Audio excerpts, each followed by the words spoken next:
Puluhan warga sangat antusias menghadiri reses penjaringan aspirasi yang dilaksanakan di halaman kantor Kelurahan Pangeran jelang tengah hari Selasa 30 Oktober 2018.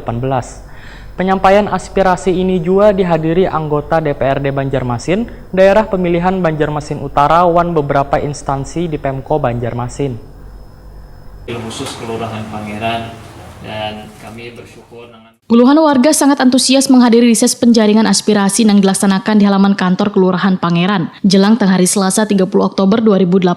Penyampaian aspirasi ini juga dihadiri anggota DPRD Banjarmasin daerah pemilihan Banjarmasin Utara dan beberapa instansi di Pemko Banjarmasin. Anggota DPRD Banjarmasin Isnaini Waitakoni Prima TV usai reses menyatakan kegiatan reses ini bertujuan untuk menyerap aspirasi warga baik terkait sosial, infrastruktur, pendidikan maupun kesehatan. Namun Isnaini berharap aspirasi yang didengar juga oleh instansi terkait ini kada hanya menjadi wacana, tapi harus bisa terwujud. Pihaknya pun akan turut memperjuangkan aspirasi yang disampaikan ini. Terkait program infrastruktur yang masih tertinggal, politisi Partai Gerindra ini pun meminta warga untuk bersabar, dikarenakan hampir di seluruh wilayah di kota Seribu Sungai ini mengalami hal yang sama. Agar pembangunan dapat merata, maka diperlukan perencanaan yang matang.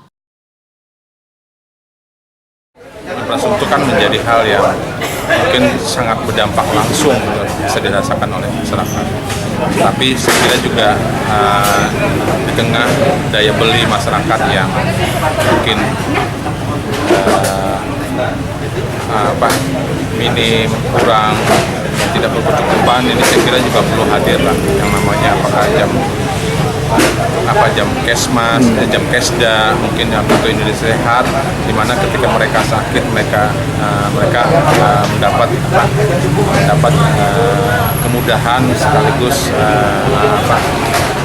dana yang ditanggung oleh pemerintah daerah. Nah ini juga saya kira sangat penting karena ya kalau orang yang tidak mempunyai uang, orang yang tidak punya kemampuan tentunya akan jika bermasalah dengan pendanaan, saya kira juga seharusnya kan pemerintah hadir, daerah hadir sehingga mereka juga bisa tertolong bagaimana apa yang menjadi kewajiban dari pemerintah itu sendiri.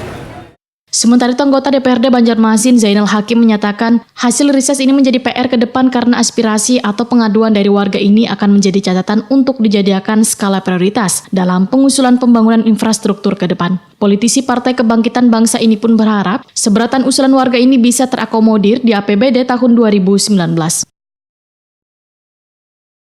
Bahwa apa yang menjadi keluhan masyarakat, apa yang menjadi keinginan masyarakat, apa yang menjadi aspirasi masyarakat bisa kita realisasikan nanti di anggaran tahun 2019.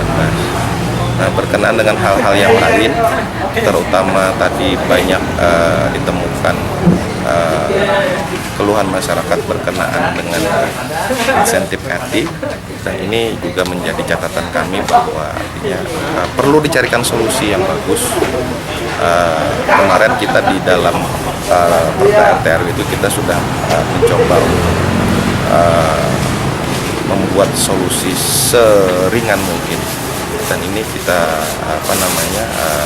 nanti kita koordinasikan dengan pihak pemerintah kota seperti apa nanti kemasan untuk insentif RT ini sehingga untuk RT-nya sendiri itu tidak terlalu sulit dan juga tidak bertentangan dengan aturan.